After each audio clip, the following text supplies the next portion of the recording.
You're listening to DTFHN for February 21st, 2026.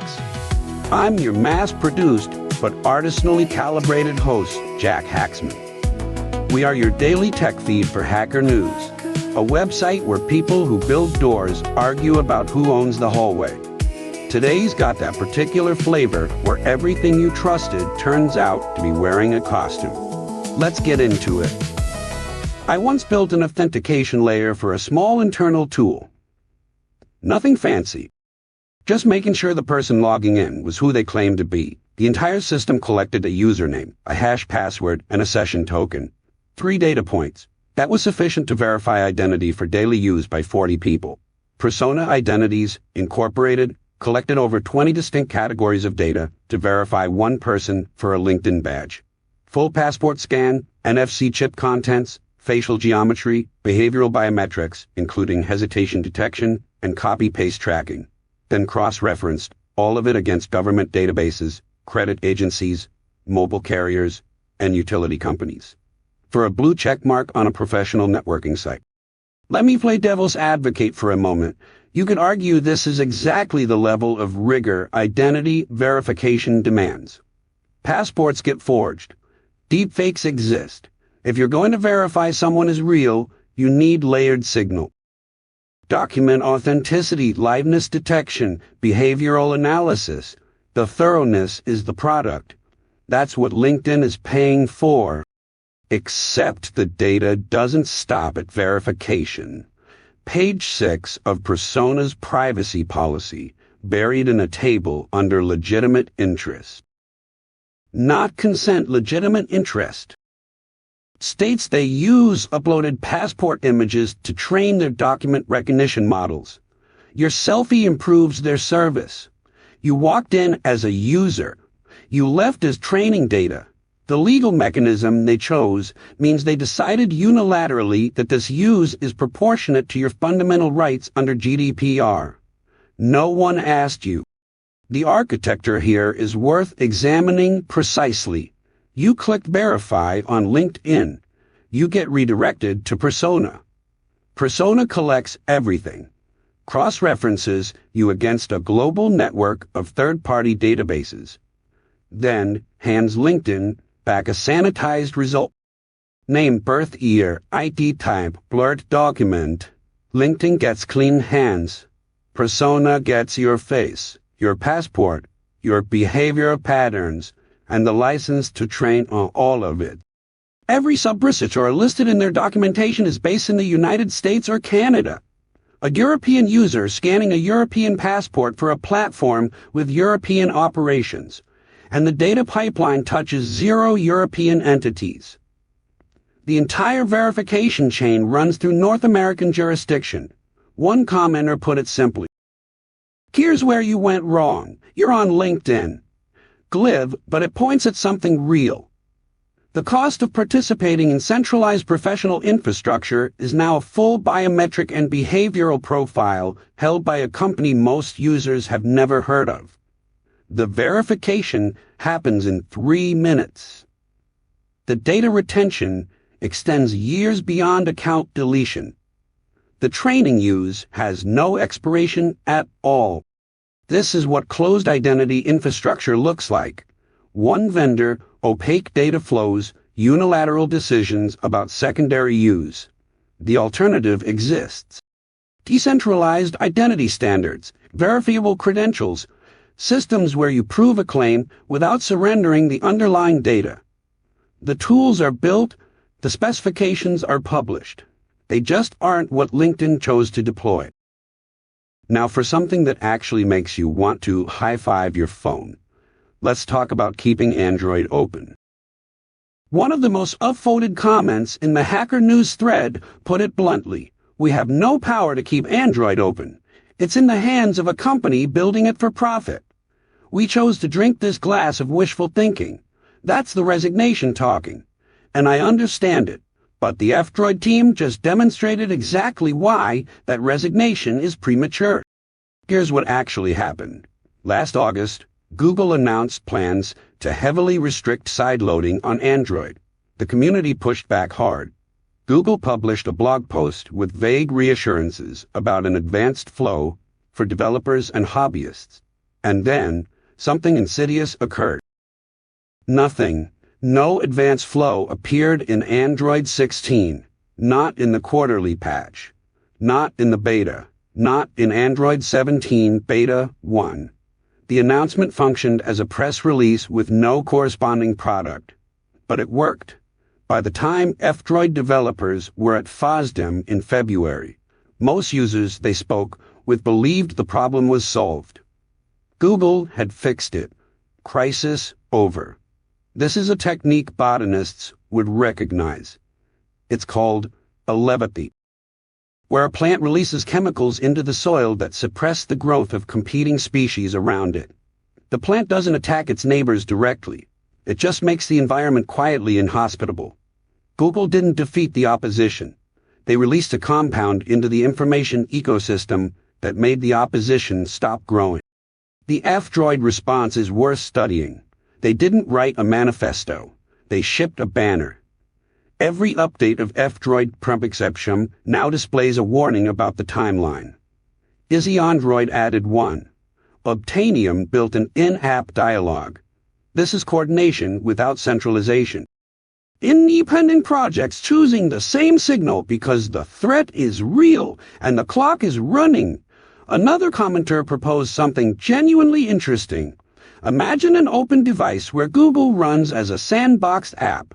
Inside that sandbox, they control whatever they want. Your bank works, your government ID works, but outside it, you install what you choose. The device is yours. Google becomes a tenant, not a landlord. That's not a fantasy. That's an architecture decision. The difference between a platform you live on and a platform that lets you live. The F-Droid basic rewrite continues. Alpha 3 shipped with export of installed apps. Install history, mirror selection, practical tools for people who treat their devices as things they own. Meanwhile, Conversations found a way to interface directly with Google Play services via IPC, bypassing the proprietary library entirely. One less dependency, one more seam where open code can breathe. The tools exist. The timeline is public. The allelopathy only works if you stop paying attention. Moving on. Let me make the case for Dependabot. Thousands of maintainers rely on it. It opens PRs automatically. It flags known CVEs. It requires zero configuration. You turn it on and you get a stream of security-relevant pull requests without lifting a finger. That sounds like exactly the kind of automation we should celebrate. More signal, less manual labor. Right? Except here's what actually happened this week. Filippo Valsorta published a one-line security fix to his Edwards 2519 library. One method, multiscalar mult, produced incorrect results if the receiver wasn't the identity point. Essentially, nobody calls that method. The diff between the vulnerable version and the fix is a single line of code. Dependabot responded by opening thousands of pull requests across repositories that don't even use the affected function. It slapped a fabricated CVSS v4 score on the alert. It reported a 73% compatibility warning, implying the update might break things for a one-line change to a method nobody invokes. It even flagged the white proof repository, which imports a completely different, unaffected package from the same module. Follow the principle to its logical extreme. If your security tool's job is to alert on every module level version match regardless of whether your code actually touches the vulnerable surface, then every transitive dependency becomes a fire alarm. You're not doing security. You're doing compliance theater. And the real cost isn't the noise itself. It's that engineers learn to ignore the alerts. The muscle atrophies when something genuinely dangerous arrives. It drowns in the same river of irrelevant PRs. Now look at what GovelCheck does instead. The Go vulnerability database doesn't just track which module has a problem. It tracks which package, which symbol, which function. GobbleCheck runs static analysis on your actual code, traces the call graph, and tells you whether you can reach the vulnerable path. Valsorta ran it against a project that transitively depends on Edwards 25519 through 3 layers of imports. Result: 0 vulnerabilities found. Because his code never calls multiscalar mult. That's elegant engineering. The vulnerability database carries structured metadata. Module, package, symbol, version range. The scanner does real work with it. It doesn't pattern match a version string and panic. It reads the call graph. The recommendation is simple. 2 scheduled GitHub actions. 1 runs GobbleCheck. The other runs your test suite against the latest versions of your dependencies. You get actual vulnerability detection and compatibility verification. No phantom PRs. No made-up severity scores. One of the commenters put it well. Dependabot's real value might be reminding you to keep dependencies minimal in the first place. But if your security tooling makes you feel busy without making you safer, it's not a tool, it's a tax.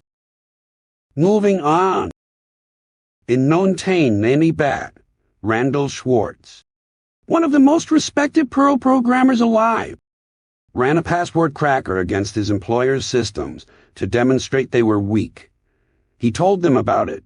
They called the police. He got a felony conviction. 27 years later, a diving instructor off the coast of Costa Rica notices that 3 student accounts created seconds apart have sequential user IDs, same default password, no lockout, no rate limiting, no forced password change. He contacts the National CSIRT, follows the coordinated disclosure playbook to the letter, and gets a lawyer's cease and desist in return. Run this forward. You're an organization sitting on a database where authentication is. And I'm being precise here.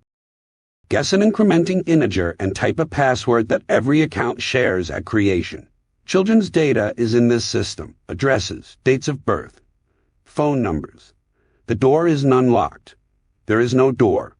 There's a hallway with room numbers painted in ascending order and a welcome mat that says "come in every language. Someone walks up, sees the hallway, tells you about it, and your first call is to a law firm. The comedy here is structural. This organization processes sensitive data for diverse worldwide. They presumably have a privacy policy. They might even reference GDPR. But the actual system, the thing running in production, handling real credentials, treats sequential integers as identity and a shared string as authentication. This isn't a sophisticated attack surface. This is a configuration that wouldn't survive a first-year security audit. And the disclosure response tells you everything about the architecture of accountability. The vulnerability got patched. Whether affected users were ever notified remains unclear. The researcher waited 8 months past his embargo. Generous by any standard. And still won't name the organization. The legal threat worked exactly as designed. Not to protect users, to protect reputation. One commenter made the comparison to an unlocked car. German law says you can't open it just because it's unlocked. Fair enough as legal doctrine. But the analogy breaks down when the car contains other people's belongings. The lock is a shared key distributed to every driver in the country. And the person who noticed is the one getting prosecuted. The incentive structure is clear. If responsible disclosure gets you a legal threat, the next person who finds the open hallway won't send an email. They'll either walk away or walk in. The organization chose which one they'd rather deal with. They chose silence. The quiet kind, where nobody tells you your data was exposed, and the person who tried to gets a letter from counsel. That's not security. That's a liability management strategy.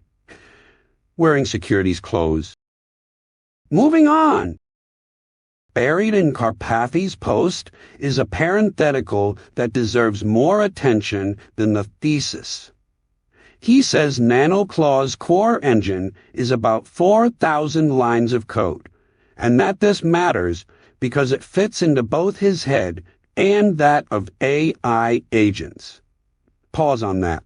The person who built the neural network training framework that half the industry uses is telling you that the most important property of an orchestration layer is that a human can still read it. That's an architectural opinion disguised as a casual observation. And it cuts against almost everything else happening in this space. OpenClaw, the one he's a bit soused about, is the one actually running on people's Mac Minis right now. It's open source. You can read it. You can audit every tool call, every scheduling decision, every piece of context it hands to the model. The security concern Karpathy raises is legitimate. But it's a concern you can only have because the code is available to be concerned about. Try having that conversation about a closed orchestration layer. You can't. You don't know what it's doing. You trust the vendor or you don't. And the vendor's objective function is not your objective function. One commenter asked a question that's doing more work than it seems. Has anyone found a useful way to do something with claws without massive security risk? The honest answer is that the security risk scales with the permissions you grant, which scales with the usefulness you want. That's not a claw problem. That's a computing problem. It's the same trade-off you make every time you install software, grant API access, or hand someone your SSH key. The difference is that claws make the trade-off visible. The orchestration is in a config file you can read, not compiled into a binary you can't. The naming wars are funny. NanoClaw, PicoClaw, ZeroClaw, IronClaw. Metric prefixes bolted onto a metaphor. But underneath the branding competition is something real. A bunch of independent developers building the same layer simultaneously because the need is obvious. Persistent agents that schedule, remember, coordinate, and act. The question was never whether this layer would exist. The question was always whether it would be open or closed. Karpathy bought a Mac Mini to find out. The Apple Store employee said they're selling like hotcakes and everyone is confused. That confusion is temporary. The architecture decisions being made right now are not. We talked about architecture decisions that stick. Here's one that didn't age well. Story 6. Facebook is cooked. What happens to a town square when everyone leaves but the landlord keeps the lights on? That's the question Facebook answers now. Not theoretically. Literally. A writer logged into Facebook for the first time in 8 years and documented what they found. The answer is a feed full of AI-generated thirst traps, engagement bait, and algorithmically optimized lizard brain content. No posts from friends. No posts from pages they followed. Just an endless conveyor belt of synthetic women, sloppy memes, and Meta's own AI helpfully suggesting questions like, why is she wearing pink heels? And what is her personality? The comments in the background of these AI-generated images have mangled text and alien logos on scoreboards. Nobody in the comment sections notices or cares. Or maybe the commenters are bots too. It's turtles all the way down. Here's the engineering detail that matters. Facebook's recommendation algorithm is not broken. It is working exactly as designed. When you optimize for engagement and your real users leave, the system doesn't pause and reflect. It finds whatever still generates clicks. For men, that's thirst traps. For grandmothers, it was the broccoli Jesus sculptures. The objective function didn't change. The supply of authentic content just dried up, and the algorithm filled the vacuum with whatever kept fingers scrolling. Multiple commenters confirmed this isn't an algorithmic fluke. Once Meta identifies you as male, the thirst trap pipeline activates regardless of your behavior. One person's mother, a flight attendant in her 60s, had an entirely different but equally synthetic version of the platform. Facebook isn't one product anymore.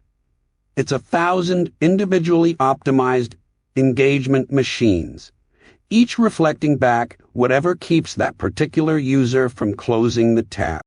The global angle is worth noting. In the Philippines and much of the developing world, Facebook is the internet. Every business transaction, every community group, every government announcement runs through it. The platform Americans abandoned is infrastructure elsewhere. That's a different kind of lock-in than we usually talk about. The writer stopped scrolling when AI-generated images started featuring girls who looked about 14. That's where the objective function leads when there's no floor. An engagement optimizer with no editorial judgment and no accountability. Just gradient descent toward whatever holds attention, no matter how dark the basin gets. This is what a closed platform looks like at the end of its cultural life.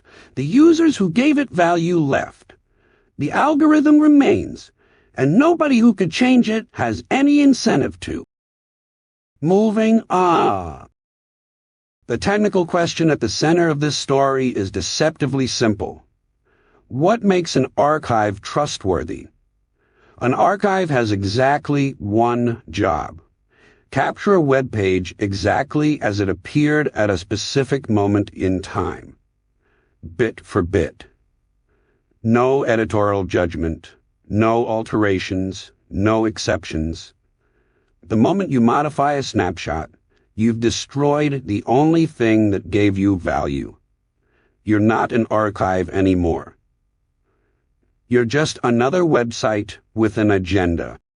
Archive.today failed that test. Wikipedia editors, while debating whether to drop the site over a DDoS attack it directed against the blogger, discovered something worse. The archive had been altering snapshots of web pages, inserting the name of the targeted blogger into captures, apparently over a personal grudge. The blogger had written about the Archive.today operator's real identity, hidden behind multiple aliases. The FBI has served subpoenas trying to identify this person, and the response to being investigated was to weaponize the archive itself. 695,000 links across 400,000 Wikipedia pages. That's the scale of the cleanup. Every one of those links was placed by an editor who trusted that the archived content was authentic. That trust is now retroactively in question. How many of those snapshots are genuine? How many were quietly modified? There's no way to audit from the outside, which is exactly the problem with a single operator system that answers to no one. The Hacker News comments surface a useful alternative, perma.cc, built by the Harvard Law Library, designed specifically for citation permanence. ArchiveBox for self-hosted personal archiving. The Internet Archive, which for all its legal battles over lending practices, has never been caught altering preserved content. This is an architectural lesson, a preservation system run by one anonymous operator with no oversight, no transparency, and no accountability. That's a single point of failure dressed up as infrastructure. Wikipedia treated it like a utility for years. It wasn't. It was one person's project. And when that person's interests conflicted with the archive's integrity, the interests won. The replacement links will take months to sort out, but the decision itself was immediate and nearly unanimous. When the foundation cracks, you don't argue about the furniture. We talked earlier about building foundations that last.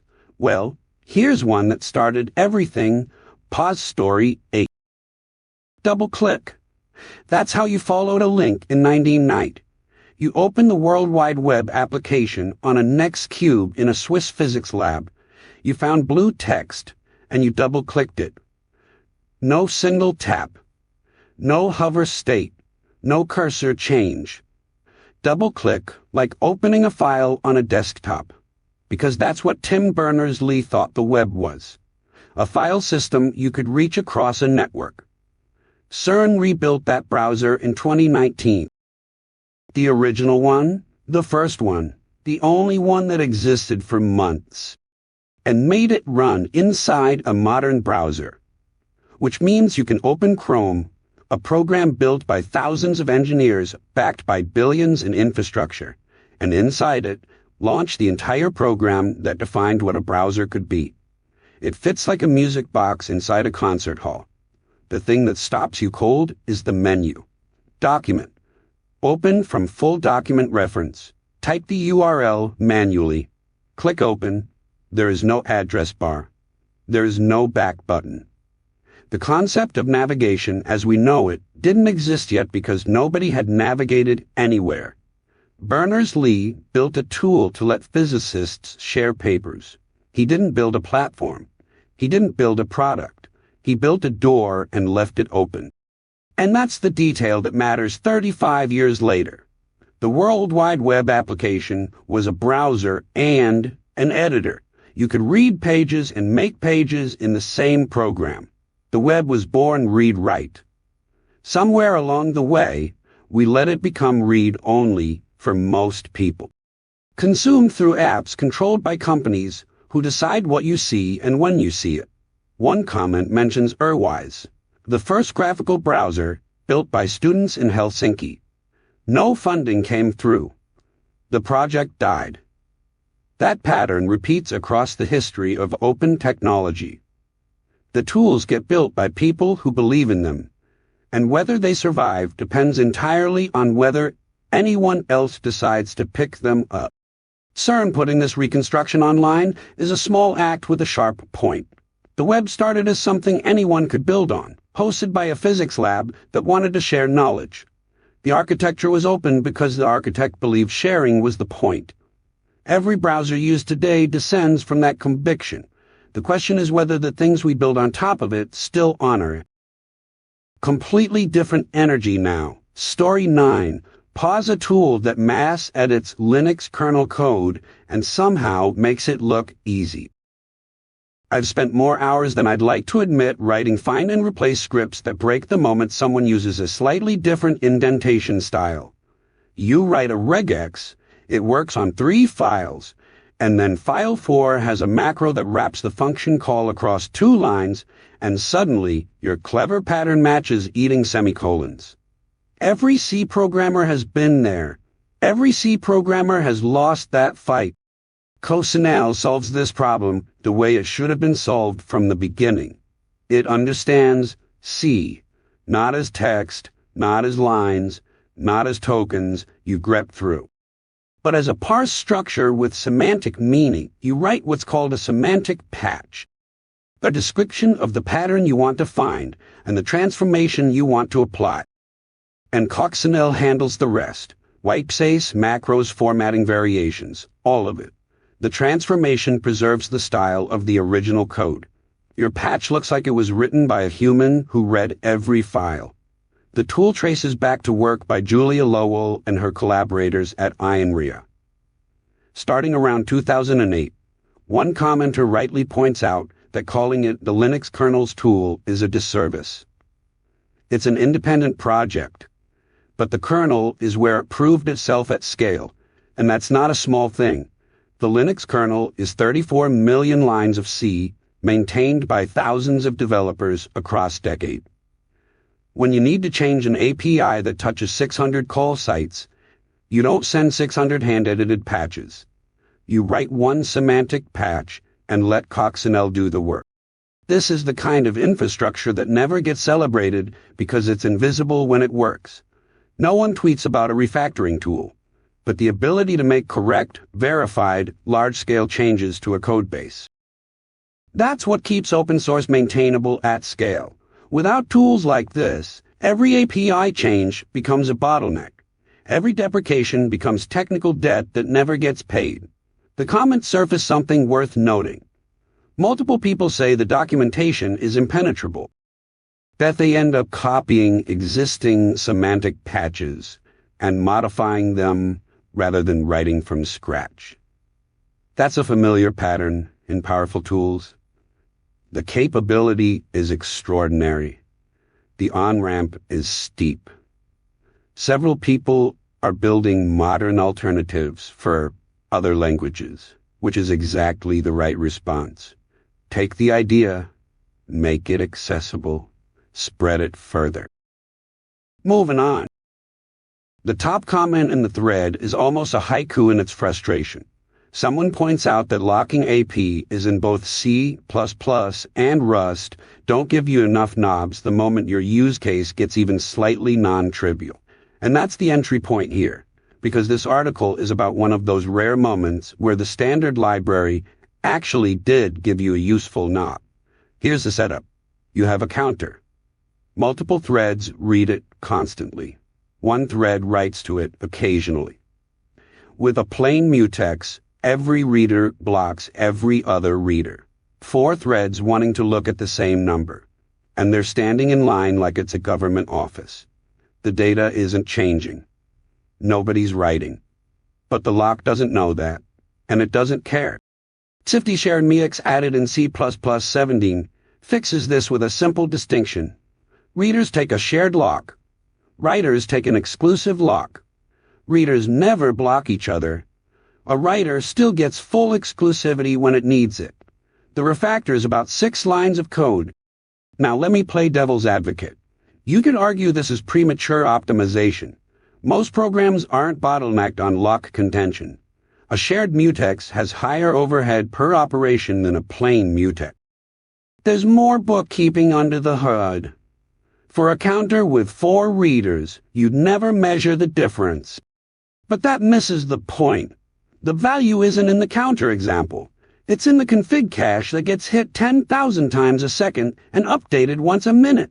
It's in the lookup table that 20 threads reference constantly. The pattern is everywhere once you see it. Read, mostly data, is the default in most production systems, not the exception. What's quietly remarkable is that this has been in the standard since 2017, and it still doesn't get the attention it deserves. No framework required, no third-party dependency. Just the standard library doing exactly what a standard library should do. Giving you the right tool and getting out of the way. This has been your daily tech feed for Hacker News for February 21st, 2026. This podcast is entirely AI-generated. Scripts by Claude Opus 4.6. Voiced by Quen3TTS. Not affiliated with Hacker News or Y Combinator. Now go build something worth trusting. We'll see you back here tomorrow.